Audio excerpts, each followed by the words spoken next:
Thank you for listening to this edition of the Christian Car Guy podcast. It's brought to you by Mr. Quick Pick Lock and Road.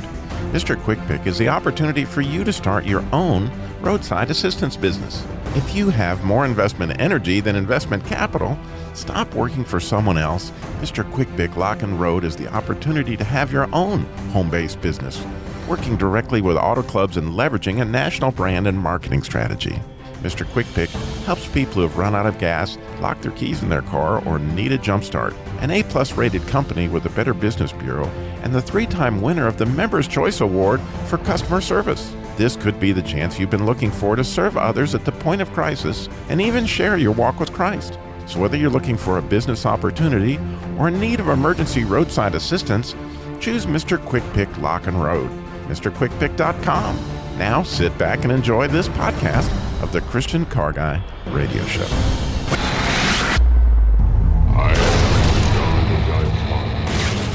You've lost that driving feeling. Oh, that driving feeling. Christian Car Guy Radio Show. I say this calls for action, and now, nip it in the bud. Nip it in the bud. You got to nip it in the bud. Negotiations Bible style. Bible style. Bible. Negotiations Bible style. See the USA in your Chevrolet. America's asking you to call. Here come the Dutch boys Those good guys are back. with a look in their eye. They mean business this time. Pontiac, get a white dragon. Pontiac, get a white dragon. Pontiac, it's a breakaway car this year. Good morning and welcome to the Christian Car Guy Radio Show. This morning, we're missing one of our main components. That's Robbie Dillmore. So I have moved over a few seats and I'm sitting behind the mic that's usually occupied by Robbie. This morning he is at the, he's at the Masculine Journey Men's Retreat. And I know that's going to be an awesome weekend. We certainly miss him. And I'm Jerry Mathis with Ray's Body Shop and Record Service, just sort of filling in this morning. One thing that I want to remind you, this is a call-in show, so I hope you'll give us a call, and we're going to try to talk about some topics that I hope will spur some interest. And let me go ahead and give you that number. It's 866-348-7884. Sort of changed a little bit about what I wanted to talk about this morning just because of an incident that happened to me yesterday morning, Friday morning. You know, I'm one who always says, make sure you check your gauges on your car, do things, preventive stuff to make sure you don't end up having a problem. Well, yesterday morning as I was getting up and getting out of bed and getting rolling, I get a call from my daughter, which that's never a good sign in the morning when you get an unexpected call, especially when you know that she should be on her way to work. And she told me that she was sitting on the ramp to I-40 and her car had quit running. Well, so I go and pick her up and end up having one of our tow trucks go pick the car up a little later on that morning and take it to a shop. Well, lo and behold, one of the problems, in which we really don't know what that problem is just me ignoring something that I talk about all the time.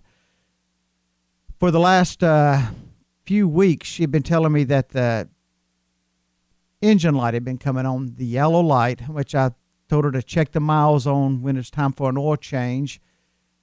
And she said, well, I'm right, almost at it. So I said, well, it's probably just come on for that. And I never went out and checked the oil on her vehicle. Well, what would you know? It was only about 4 quarts low. So as we sit here today, I'm just hoping we're not having a major repair cost on her car. And really that one's on me because I'm one who preaches it all the time. Make sure you keep an eye on your gauges. See what those are telling you. And I just assumed that it was just about time for the oil change, in which that's going to be something that's probably going to be a costly lesson that I should have known better. So my question this morning is, I know that everyone out there has had those incidents where you've overlooked doing something, or preparing your car for the season, or preparing your car to travel, or preparing your car to give you the longevity that it should, just because you overlook and take things for granted.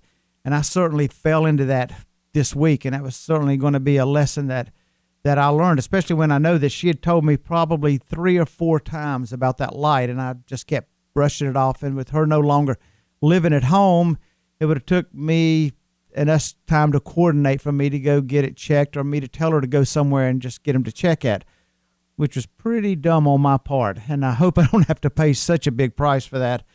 But it just goes back to, you know what, be proactive and pay attention to that kind of, those lights and stuff, because it's easy to overlook it.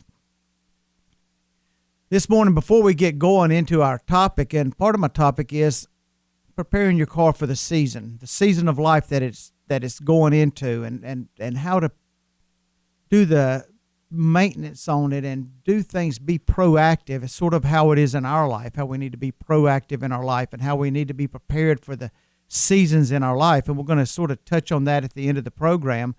One other thing that I'd like to take this opportunity this morning, before we get going too heavy, is just to take a moment or two just to talk about a vision that Robbie had a few years ago, and that's Jesus' Labor of Love.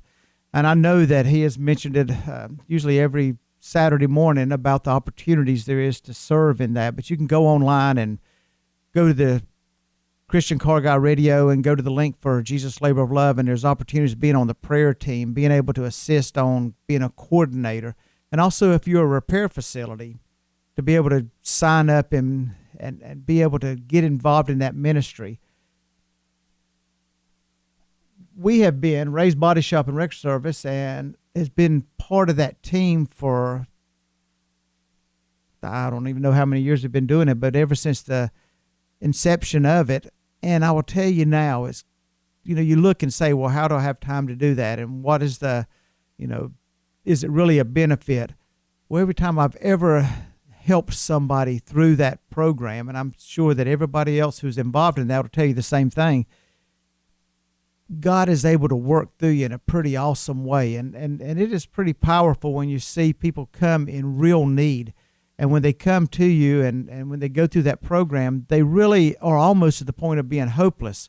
And Robbie talked about a few, I guess probably within the last year, he changed his approach a little bit. Everybody who calls in or makes contact, first thing he does is prays with them. You know, sometimes people don't need anything more than just knowing that somebody cares about them. And you know what? If you're able to help them and give them a material blessing, you know, that's just sort of like icing on the cake, because when they realize that somebody cares about them, and through that prayer, you're not only conveying that you care about them, but more importantly, you're conveying the fact that Jesus Christ cares about them. So if you're listening and you're looking for a way to get plugged into a ministry, I invite you. The door's wide open. Come in and join us.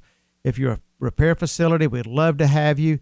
If you're just able to just be a prayer leader in this situation, come on aboard. If you're looking for a way to give, there's an opportunity to give online. You can, whatever it is, it can be $1, it can be $100. It doesn't matter, because those funds go directly to those needs. It's not a administration fees or anything that comes out of that. It goes directly to meet needs of these people who are definitely at a point of just needing somewhere to turn. And I just encourage you to do that.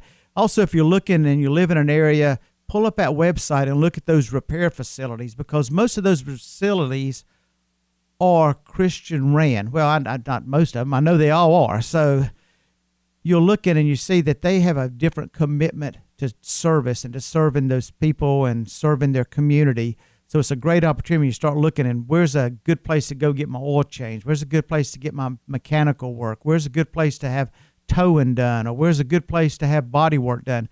Look down those lists and see if there's somebody there, and at least go and talk to them and see it. And also, when you have that opportunity, thank them for what they do, because God is certainly working through that ministry.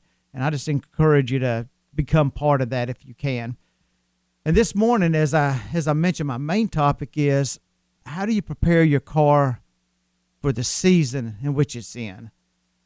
when you have a brand new car, you go buy it off the showroom floor, it doesn't necessarily take as much maintenance stuff. So the season of that thing is a young life and it's raring to go. But as your car gets more time on it and more miles on it, then all of a sudden there's things that we need to do to make sure that we take care of the vehicle.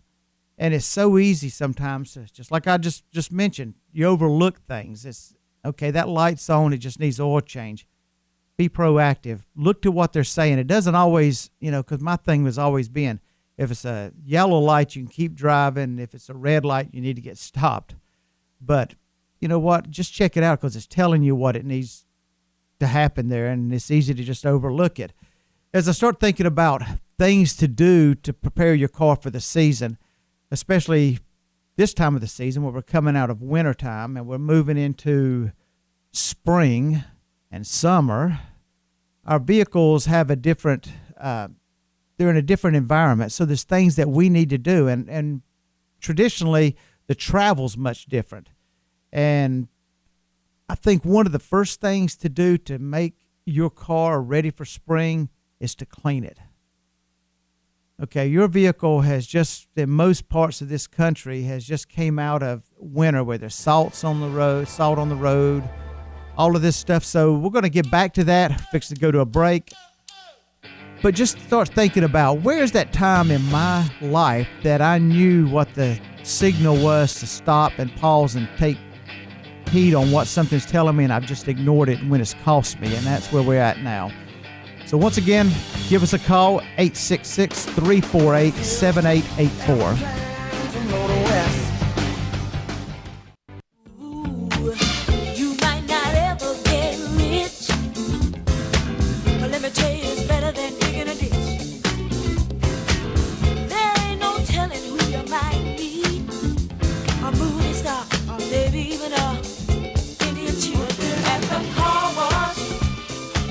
Welcome back to Christian Car Guy Radio. I'm Jerry Mathis with Ray's Body Shop and Wrecker Service this morning. As we just talked about, the things we need to do to make sure we keep our cars, on the road and safe and get longevity out of them, where we're going to get, just taking them into the future. We start talking about taking into the future. On this segment, we're very fortunate enough to have Sam. Make sure I say this when I say this name, I'm going to probably butcher it up. So when he comes on, he's not to correct me on it. Abdul Samid, I think that's pretty close. But he's also an expert in the automated self-driving vehicles. So I've got him on the line, and we're going to bring him live now. Sam, do you hear me? I can hear you just fine, Jerry. And how bad did I butcher your name? I know. Actually, you're pretty close. Abu al-Samid is the way I usually pronounce it. So that was fine. All right. Well, because you know what? From this point on, you're Sam, okay? That works great. No problem. My first question is, what is your role? I'm not really sure. Do you work for Ford Motor Company, or is it the Navigate Research Institute, or? Yeah, no, I don't work for Ford. I'm a senior analyst at Navigant Research, and we're a market research firm. And we take a look at a lot of different technology areas and look at forecast how the technologies are going to develop in the marketplace, how big we expect, which technologies we expect are going to get adopted, and how big the market's going to be.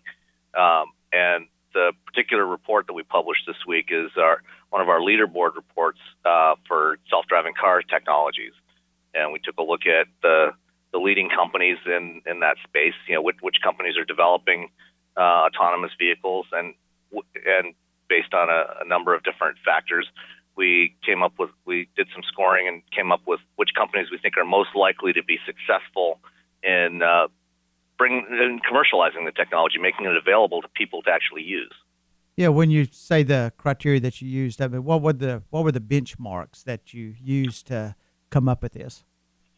So we looked at what we call strategy and execution. So things like vision, what does the company want to do over the long term, their go-to-market strategies, which companies they're partnered with, their production capabilities, the technology, the basic self-driving technologies, their marketing and distribution, their product capabilities, their quality, and their staying power, looked at the company's finances and whether they're likely to actually be around for the long haul. Yeah, and how many companies did y'all analyze or do the research on? And since you mentioned the leaderboard, who come out on top, and really what was the thing that brought them to the forefront? Well, we looked at 18 different companies, including most of the major automakers, as well as some of the newer companies that aren't traditional car companies, and from those, the top companies, the leading companies we came out with based on our scoring were Ford, General Motors, Renault, Nissan Alliance, and Daimler, which is the parent company of Mercedes-Benz, and then Waymo, which is the self-driving car company that was spun off from Google, came in 7th overall. And Uber came in 16th out of the 18 companies. Well, I guess my question would be, have you ever seen such an advancement in technology in the last, I guess, let's just say the last 10 years? It's pretty amazing from my seat. Yeah, well, I mean, I've worked in the auto industry, for 30 years since I was a co-op student studying engineering. And this is by far the most interesting time in my career. Things are moving faster and changing in bigger ways than I've ever seen in my lifetime. Yeah. What do you think is the biggest obstacle? I mean, I know the concept and I know that the technology is moving that direction, but as I've sat there and I've read a little bit over the last few weeks with the new automated driving vehicles, and especially being in the repair industry, because it has a huge effect on us as far as the body repair and that type of thing, and the technology that's in it. What's the biggest obstacle before that is brought to the public, where it's going to be, implemented, where you can go to a car lot or order it or get that vehicle where you can be driving it? I know somewhere I read where it's important that, or they were hoping that cities and towns would implement lanes for these vehicles and that type of thing. Yeah, certainly I think probably the biggest initial obstacle is going to be cost. These vehicles, all the sensors and the computers that they have to put in these vehicles to control them are not going to be cheap.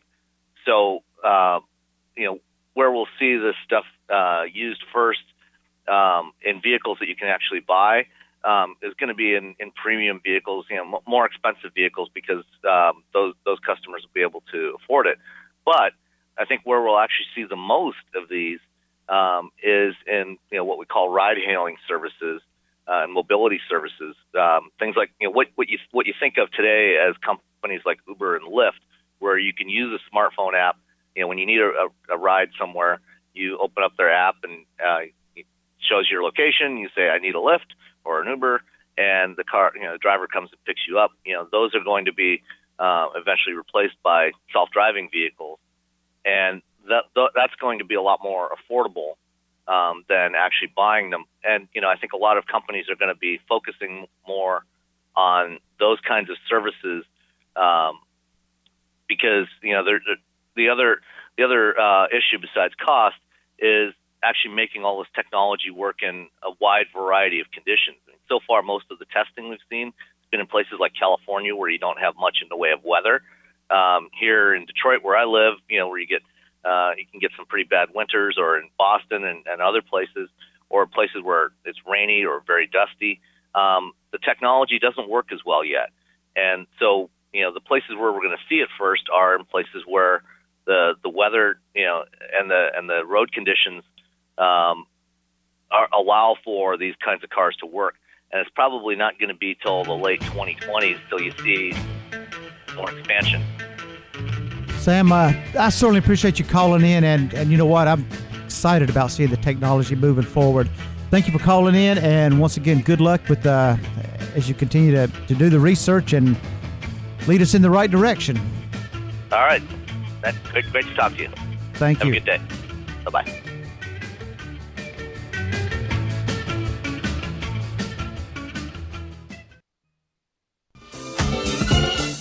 Working at the car wash, yeah.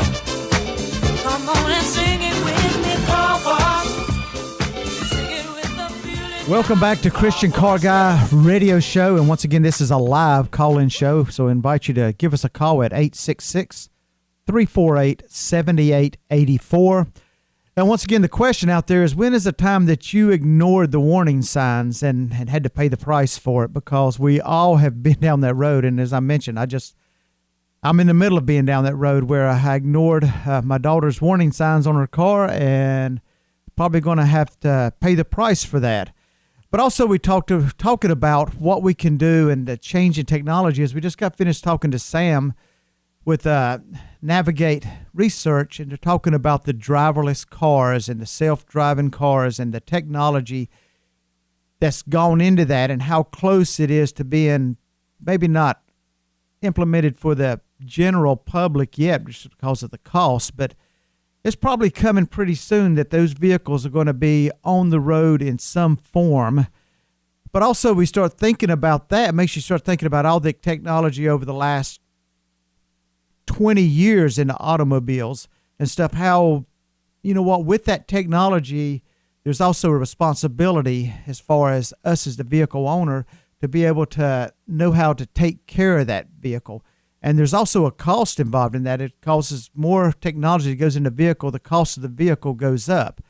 But also the other piece of that is that when you're looking at a vehicle and some of the technology that goes into it and some of the added benefits, you need to also examine what that cost is for you if all of a sudden 8 years from now that vehicle's in an accident or breaks down, what it's going to cost to repair that when you're, you know, all of that should factor into it.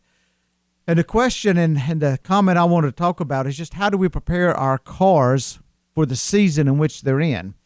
And I said the first thing I think is we're moving out of the winter and the snow and the ice on the roads. The first thing we need to do is to wash our cars, sort of wash away all of that salt and all of that road stuff that's build up on the vehicle where it's been too cold to get out and spend time with your car. You know, the first thing I would say is wash it, but also make sure you wash underneath the undercarriage of it, because that's where that rust will get started. And it's so easy to just sort of out of sight, out of mind, till all of a sudden you start seeing that rust come through. And even parts that you don't see, the suspension parts as far as the struts and the tie rods and the bushings that are under there, that salt can cause some damage there, and it can do it pretty rapidly. So get the thing undercarriage washed good, get it cleaned, get all that road grime and salt out of there. And it not just for the salt and coming out of winter, but it's just a smart thing to do on a regular basis. When you wash the car, you know, make sure you take time to do some hand washing to really clean it, and good soap and just give it a good scrubbing, because that's going to give the longevity of the paint job. The body of the car is going to hold up more. And also it gives you the opportunity when you're hand washing a vehicle, you can see those little imperfections where you may have a little chip in the paint, and you can go and just touch that up before it becomes a huge problem. One thing I'm going to stop long enough to say, one of the worst things that people will say, well, I wash my car all the time. They come in down to the shop and their car will be dull looking, and I'll ask where they wash it. And most of the times if you go through a brush car wash, that is devastating on the finish of a vehicle. So I always say, you know, don't go through any car wash that uses a brush or rags, or go into that the coin operated car wash. You take that brush off the wall there and you run the soap through it and you start scrubbing your vehicle down with that real good. The only thing is the guy in front of you had the pickup truck that had been mudding, and so all that grime is sort of caked inside that brush, and all of a sudden you're using it to basically just scratch your car up. So it's always good to hand wash one. And like I said, you're able to look the vehicle over better by doing that. You'll start noticing the small imperfections. And if you have a chip, you know, it's easy to go by. You can go by your dealership and they can sell you some touch-up paint. Most auto parts stores can order touch-up paint. And by doing that, it'll save you a ton of money in the future, because you're sort of locking up that area from getting rust to etch in there. Also put a good coat of wax on a vehicle. And I strongly recommend Meguiar's Cleaner Wax. And the reason I like that so much is the fact that it's easy to put on. and it'll wash itself off in a couple months. It'll wash itself off, so you don't have that buildup. If you just do that a few times a year, it'll keep the longevity of that paint job. It'll keep looking nice and pristine and have a nice shine to it. So those are just little things that you can do in your driveway. Other piece of that is, how do you prepare your car to give you good service? Do other type of maintenance. Go to that next level.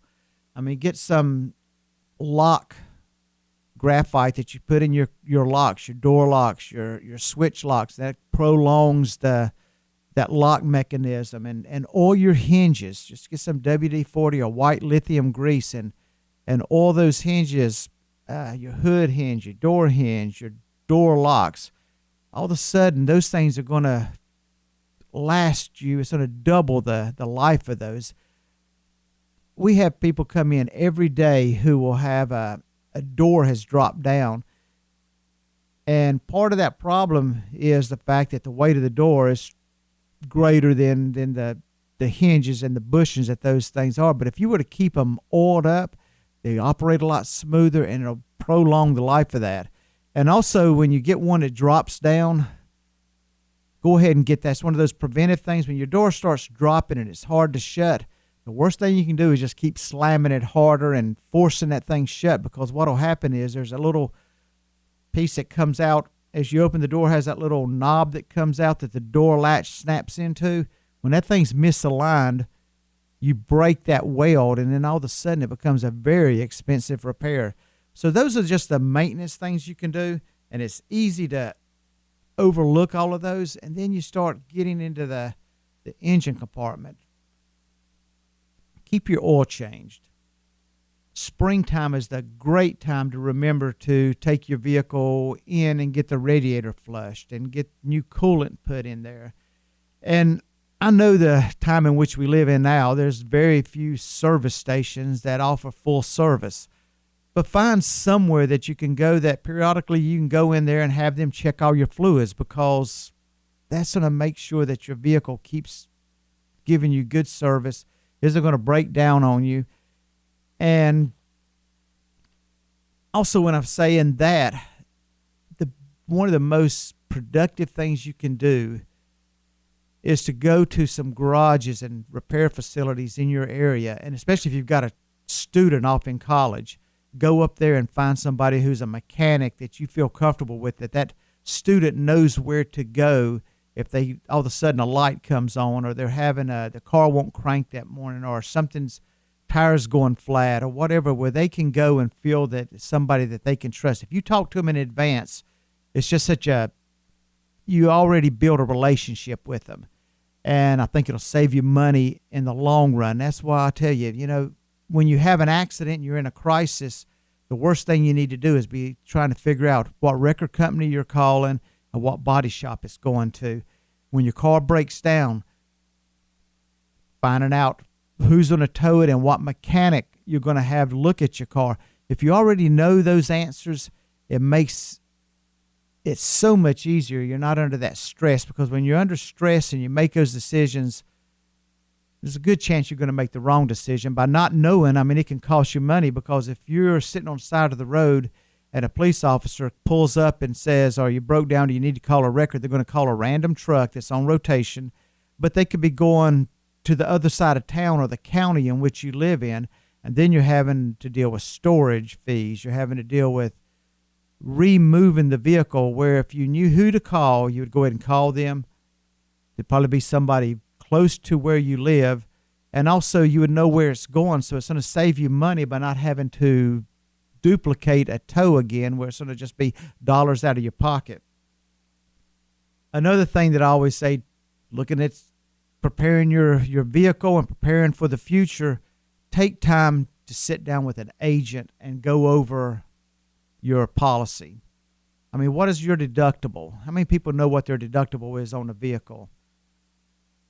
People come in every day and they have no clue when they come in what their deductible is. They have no clue what their coverage is. So sort of sit down and find out, is it good to have rental coverage on my vehicle? How much is that going to cost me? Instead of me paying for a roadside from an independent carrier, does my insurance company carry that? and you can have that added on. And most of the time, those things are going to save you a lot of money. So the big thing is, do the proactive things, because if you do that, it may cost you a little bit on the front end, but on the back end, it's going to save you a lot of money. And it's going to cause you to get a lot more life out of your car.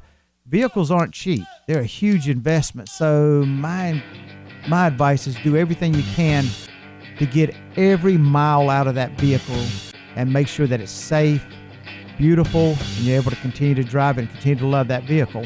We're back in just one moment with Christian Car Guy Radio. Well, if you ever plan to motor west, when they talk of him in diners, they whisper over meals. Some say they've seen him driving a miracle on wheels. The angel in the tow truck reaches for your hand. Welcome back to Christian Car Guy Radio Show, and I'm Jerry Mathis with Ray's Body Shop and Wrecker Service. As we were just talking about preparing our car for the season in which it's in and doing the things that's proactive, and we have a responsibility there to prepare it and get it ready for whatever the future may hold for it, and get it ready for the road, and get it ready to be able to give us service. You know, God also has done that for us. We sit there and you think about all the biblical stories, and first thing I always think about, and I love the book of Esther, how, God placed her in a place that she was able to make an impact for God. And you think about the story of Joseph in Genesis, starts in chapter 37, where Joseph went from being the golden child to all of a sudden it seemed like the world was just caving in on him. But God had a plan for that, and God was able to use that for a mighty, mighty way, and to be able to show God in that situation. We think about, the disciples, the lessons that they learned, and God was able to work through them. And as they walked with Christ, the whole time Christ was preparing them for something special. Christ was preparing them to be able to go out and spread the message, to be able to take whatever this world gives them and stay positive and stay focused on not what this side of heaven is like, but what heaven was like and what that promise was. And it makes me think about the passage in Ecclesiastes 3, where it's a time for everything. A time, our seasons in our life, we don't know what tomorrow is going to unfold for us. And I just love it. I'm just going to read through that, because to me it's just so powerful when you sit there and you start thinking about it.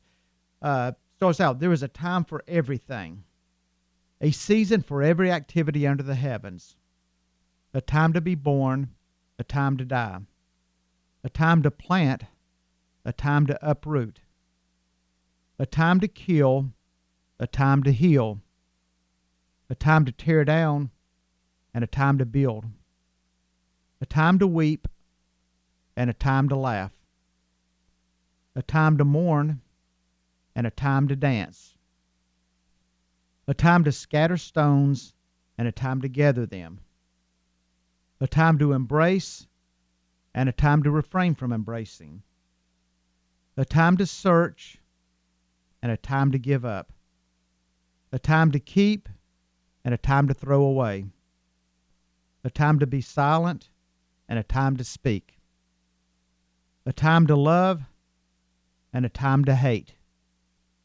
a time for war, and a time for peace. As you read over that, you see it's almost polar opposites, back and forth. The one common denominator in that, what God wants to teach us, is through it all, our seasons in our life are going to change rapidly. As we get older, we're in a different season. As we go through illness or job loss or our car breaking down or being in a car accident, whatever it may be, those seasons change. But the one thing that doesn't change is Jesus Christ in that, is the hope in which he gives us. And what we have a responsibility as Christians is to reflect Christ in everything we do. If we're in the middle of a situation that is a death of a friend or a family member, how we project Christ in that situation. If we're there for the birth of a child, it's how do we project Christ in it. If we're there for a time of war or a time of peace, it's how do we project Christ in it, because Christ has given us the tools that we can be successful. And sometimes it's not being successful by the world's standards. It's being successful in Jesus' eyes, our Lord and Savior. And as we sit there and we go into these situations when it seems like it's so hopeless, and, you get thrown with those questions about, where is God in this? God is dead in the middle of it. And sometimes we can lose sight of that. You hear those questions and stuff where people will ask, if this is really a truly loving God, how can he do that? Because we live in a fallen world. This world isn't heaven, but God has promised us heaven. And, you have people say, if God was the creator of everything, why did he create suffering and sin and heartache and hardships that we go through? Why isn't this the perfect world with harmony and peace and everybody's healthy? And you know what? When God created this world, that is the world he created. But also he created humans, me and you and all the humans that came before us and the ones that will come after us, with a free will. And that free will can get us in trouble. But God tells us there is a way. There's hope. And as we are thinking about it, we're fixing to go into the season, Easter season. That is that hope that Christ kept pointing to, that God kept pointing to, because he gave his son come to this earth to die on Calvary.